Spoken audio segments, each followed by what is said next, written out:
What's up, guys? Alex Chasen back here with a brand new video. Hopefully you have a great day tonight if you're on this world. And for today's video, I'm gonna be ranking the top 10 duos going into next season in the NBA. This is a crazy video. I also have a few honorable mentions. Sorry if you hear my fan, by the way, but this light is so freaking hot, just blasting on my face and my body. It's a really bright light, so I had to turn my fan on. So sorry if you hear it, but I'm sure the background music might overpower that. But anyways, hope you guys do enjoy this video. Put your opinions down below. I'm ranking 1 through 10. I'm gonna start with 10. Sorry guys, I gotta gotta keep some suspense, you know what I mean? So we're gonna start at 10, work our way down to 1, and then we'll have a few honorable mentions. And I hope you guys do enjoy this video. Now, let's go. At number 10, the Mavericks have Luka Doncic. I didn't even mean to wear this shirt today, it just happened to be. Anyways, Luka Doncic and Kristaps Porzingis. Now, you guys saying Kristaps was hurt last season and most of the season before. He could absolutely suck when he comes back. You're right, but I don't think that's going to be happening. He could have probably came back last year, but he wanted that extra time to rest, get his game completely back. And if he comes back this year as roughly the same player, him and Luka Doncic, then we got Tim Hardaway Jr., that's going to be a scary team. But we are talking about the duos as individuals. Those two together are going to be nasty for years to come. Luka Doncic is still super young, 20-ish years old. Kristaps Porzingis is maybe 23, 24 at the oldest, I'd have to say. And they have a lot of years together, and they still have a lot of years in the NBA. They're super young guys, and if they stay together on the Mavericks as a duo, they're going to be winning for years to come. Championships, I don't know, but their talent is generational. Like Kristaps, 7'3", can shoot. His defense is tremendous, but his offensive game is just so good for a 7'3" person.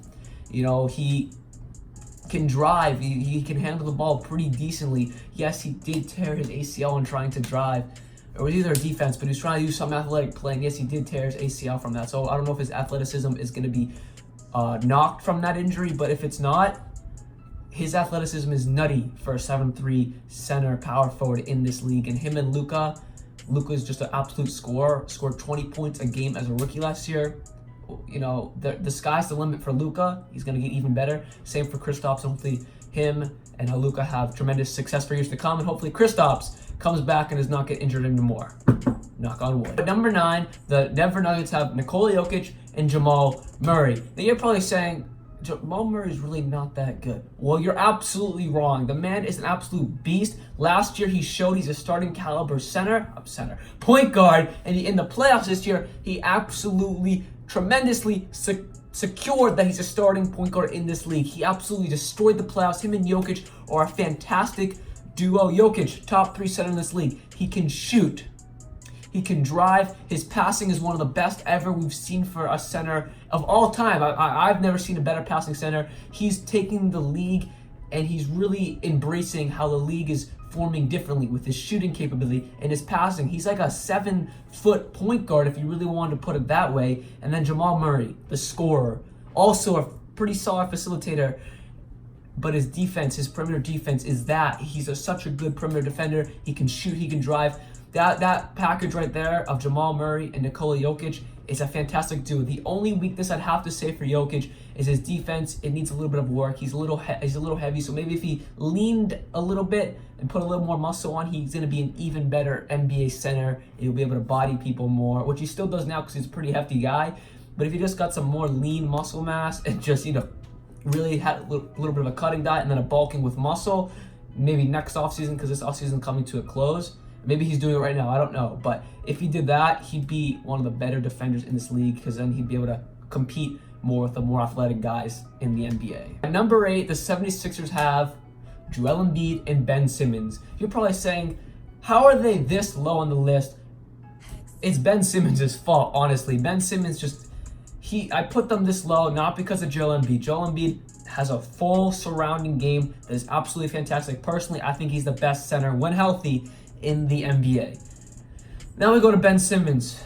Driving capability with the layup package and the dunking and the athleticism and just getting to the paint with no regard for human life. He has that. The defense, the blocking, the just absolute monster on the defensive side of the ball. He has that. Then you go back to offense and you move him back about 5-6 feet from the basket. Boom, that's his weakness. He just cannot shoot. If Ben Simmons creates a shot, even a mid-range jumper, kind of like a DeMar DeRozan, he's not one of the best three-point shooters, but he created a pretty deep mid-range shot, and he's one of the best shooting guards in this league. Yes, he's been quiet lately because he's not on the Raptors anymore. There's no more hype.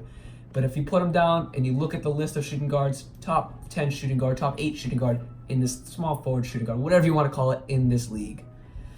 Going back to Ben Simmons, though, if he just does what DeMar DeRozan did and created a really successful mid-range shot, him and Joel Embiid would be the best duo in the NBA. That's all Ben Simmons needs. People call me a hater of Ben Simmons. It's not a hater. People are already saying, oh, he's a superstar. No, he is a star in this league. He was an all-star, so I have to give him his credit there. Yeah, I think he's a little overrated, yes, but if he gets a shot, that overrated in my head, not my heart, my head is gone. He'll be one of the best point guards in this league easily. He just needs to get a shot and be consistent. At number 7, we have on the Milwaukee Bucks, Giannis Antetokounmpo and Chris Middleton. Yes, this might be a little low for Giannis, but Chris Middleton kind of holds him down. I do put them higher than Ben Simmons, Joel Embiid, just because Giannis is the best player in the league. You know, he was MVP. I gotta give him that credit. Do I think he's the real best player in the NBA? No, but he was MVP. And then we got Chris Middleton, who's a shooter and can actually create his own shot pretty well. So that's why I put him at 7. Really not too much explaining there. They just have an absolute offensive and defensive all-around package monster with Giannis. If you get the three-point shot up, buddy, I swear to God, you'll be the best player the NBA has ever seen. If you create a three-point shot that is consistent, you'll be better than LeBron, better than Michael Jordan, like I swear to God. And then you got Chris Middleton, who is the shooter on the team, the perimeter defender on the team, and the overall package of offense and defense mixed in. Not tremendous, not like godlike at anything, but he's really, really, really good at everything.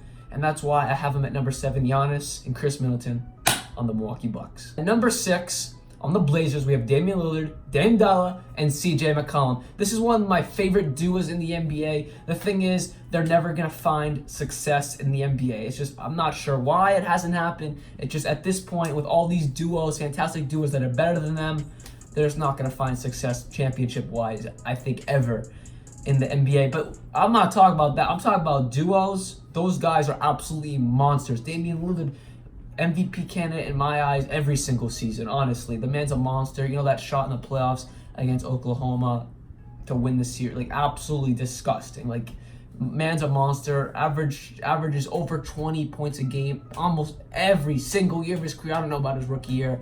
25 plus in his career a lot of times. And then you got CJ, who's just that pure guy who does everything on the team needs. The defense, solid. But on the offensive side of the ball, when Dame's not out there, he does it all. He is that man when Dame's not on the court. He's not a premier superstar shooting guard in this league, but he's like the next tier down. And he is tremendous at scoring the ball with ease. That's why I put them at number 6. Honestly, they could have been a little lower, but just the Damian Lillard factor and how good CJ is when Dame's not on the court and how they blend together just on every aspect of the game, I had to give him the respect and put him at number 6. At number 5 on the Houston Rockets, we have my boy Russell Westbrook and James Harden. Now, I think it's going to take them maybe a month into this season to get completely used to each other because they are two very ball-dominant players. If you didn't know, fun fact, they have the highest usage, both of them separately, have one of the highest usage rates the NBA has ever seen. And I should know it is the highest usage rate the NBA has ever seen, them two separately. And, you know, when they come combined, that combines like not even a number you can count when it comes to usage rate. So that's why I think Mike D'Antoni and the Houston Rockets whole system is going to have to figure out a way to play either James Harden or Russell Westbrook a little bit more off-ball than they have been their whole career. Now, with that being said, I do think they'll figure it out. They have Mike D'Antoni, one of the best coaches of all time, has won championships on championships on championships with separate teams for many years now. He just has to do it with the Houston Rockets with these two guys who are very ball-dominant players, and I have no doubt in my mind he will figure it out. Now, when he does figure it out, this duo will be disgusting. You have James Harden. When you need him, he'll make that game-winning shot. You got Russell Westbrook. When you need him, he'll make that game-winning shot. Or if not, he'll make that game-winning defensive play. You got James Harden, who, if you need him, he'll go that isolation, cross you up. Oh, wait, I see Russell Westbrook toss it over. Jam, alley-oop. You also got Clint Capella. I know he's not part of this duo, but I really love this Houston Rockets team. But going back to this duo, they're at number 5. They have two superstar level talents in the NBA. I cannot wait to see what these guys do for a few years, if not years to come. You never know what happens if they, you know what I mean. And this is going to be one of my favorite duos to watch in the NBA. And these guys, if they get their act together in the head of not having the ball in their hand every second of the game, they could make runs for championships for 3, 4, 5 years in the future. At number 4, I forgot to mention, because it has to do with this one and the next one, the injuries do not count, by the way. Just like the players coming in, like the duos, it has nothing to do with injuries. So with that being said, at number 4, we have Steph and Clay, one of the longest duos on this list. If not, it is the longest duo on this list because the rest of them have kind of switched and combobulated and formed their own duos. I think they started all of this fantastic duo right here, Steph and Clay. Now, Clay might be back for the playoffs next season. We'll see. Maybe they'll be like, oh, D'Angelo Russell and Steph they'll make a little run, and Clay, you can come back next year when you're completely healthy. But I'm not talking about injuries. Steph, the shooter, the offensive crafter, the facilitator on the team, the best point guard in the NBA. Klay Thompson does not get enough respect for his perimeter defense. I said it, I think, in a video before. My shooting guard tier ranking. He's one of the best perimeter defenders in the NBA. He does not get enough credit for it. And then he's also one of the best shooters of all time. This is a little bit of a hot take. I feel like if Klay Thompson had all the packages Steph Curry had, he'd be a better player than Curry, but he doesn't. He's just a spot-up shooter that can make it from anywhere on the court, go around the screen. He can't really create his own shot as well as Steph Curry can. Dribble, flow it up, and if something goes in sometime. I mean, most of the time, honestly. So that's the only weakness I see with Klay, is he's not the best making his own shot unless you're gonna take a little bit mid-range, step back. But other than that, this duo, no complaints. One of the best duos probably of all time, honestly. And these guys are scary. Sadly, they probably won't be together next season, but they're going to be very good for years to come. At number 3, we finally reach LeBron James and Anthony Davis. Now, the reason I don't have them higher is just because I think the two above them are even better, which I'll get to in a second. So LeBron James, not much to talk about there. LeBron James, one of the best players of all time.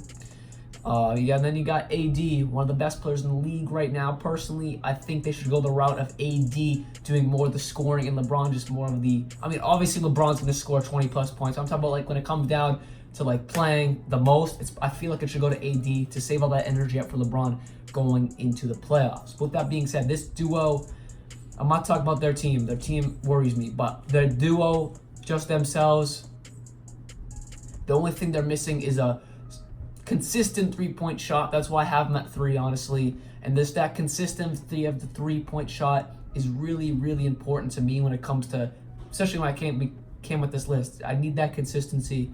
But the reason they're so high is because they have one of the best players of all time and one of the best players in the league. So, I mean, you got to give them their respect. And not too much to say on this one because we all know what they can do and what they're going to bring to the table as a duo. At number 2, we have on the Brooklyn Nets, Kyrie and Kevin Durant. So like I said, the injuries do not matter in this scenario. I just think Kevin Durant is just a better player than LeBron James at this point, in both of their careers. Yes, KD's hurt. You don't know what he'll come back at, but I'm not talking about the injuries. What I've seen of KD in this past year or two, he's such a better player than LeBron James. He can shoot over anybody. His defense is there. I'm not saying LeBron's defense isn't there. It's just not the same. He's getting older. He's slowing down. Kevin Durant is such a better offensive talent than LeBron James. Have you ever seen LeBron James, and consistently, of course LeBron can do it. He's one of the best players in the NBA. Have you ever seen him pull up and just shoot over everybody? In the NBA Finals, no. Have you just seen him just take a midi and just no? Yeah, he's just such an efficient basketball player. He's 7 feet. Has the skills of a point guard, has the dribbling ability of a point guard. He's just such a tremendous player. I just don't understand why people don't see eye to eye with me on this. But we all have our opinions. I respect that. But to me, I think the duo of KD and Kyrie is a better duo than LeBron and AD. Yes, KD will be out next year, blah, blah, blah, blah, blah. Like I said, I don't care about that. And then on the Kyrie aspect, I may hate him a lot. To imaginable lengths, I do hate him.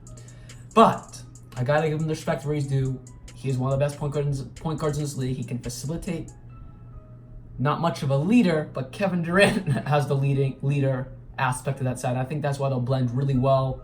The only downside I do see to this duo is that Kyrie and KD are very ball hogger players, but I think they'll work that out because they can both play off the ball and shoot. That's why I have them over Russ and Harden, because Russ is not much of a shooter. Yeah, obviously Harden's one of the best shooters in the NBA, but Russ is not much of a shooter. That's why I have KD and Kyrie above them, because they can both shoot the lights out of the ball. And that's why I have them at number 2. Now at number 1, you guys can probably tell by now. Hold up. We gotta do some honorable mentions. You thought I was going right to number 1. Nope. Some honorable mentions for this entire list, and obviously not for the number 1 spot. On the Jazz, Mike Conley and Donovan Mitchell. I just didn't really want to put them on this list because I just don't think they're as good as what a Luka and Kristaps could be. Same with the rest of these guys on this list, because we don't really know what Mike Conley will be like on a new team. We don't really know how Donovan Mitchell will come into this season. And then the second honorable mention I have here, I can't really speak today, we have Pascal Siakam and Kyle Lowry. Now, they just didn't make this list purely just because they're not as good as anybody on this list as a duo. And then my third honorable mention, they're not even on my list, but just popped in my head because I have to. Kemba Walker and JT. You know, I gotta get my Celtics promo on there. Anyways, the number 1 spot as the best duo in the NBA going into the 2019-2020 season. All right, I'm sorry. I'll stop the procrastination. You know, I'm really sorry. I'm kidding. All right, at the number 1 spot as the best duo in the NBA on the Clippers, Kawhi Leonard and PG-13 Paul George. This duo has absolutely no weakness to it. If you find a weakness, you should be trying to do coding for the FBI and try to find prime numbers, because they're looking out for you. Because this duo has no weakness. They both are they both are the best perimeter defenders in the NBA. No one's getting by them. And then even going deeper, Kawhi is the best defender in the NBA. His hands this big, no one's getting by him. And then you go to offense. Oh wait, was Paul George third in MVP running last year? Yeah, he can shoot from anywhere in the court, the mid-range, the post up, the 3, anywhere. And then you got Kawhi, one of the clutchest players in the NBA. Not really known. I mean, he's making his name known the past few years, but he's not really known as a super fantastic 3-point shooter. But oh wait, he was. Because if you're watching the NBA Finals, you found out he's one of the best 3-point shooters in the league. This duo had absolutely no weakness to it, and that's why I have them at the number 1 spot as the number 1 duo in the NBA. And I hope you guys did enjoy this video. This video took me so long to create this list. I had to think about it. I wasn't just Googling stuff and just putting random names down. I really took a lot of time for this. So hope you guys please drop a like. And if you're new to the channel, please subscribe. Thank you for the support. We've gained 10 subscribers in the last 28 days. Thank you guys so much. I love you all. And like always, peace.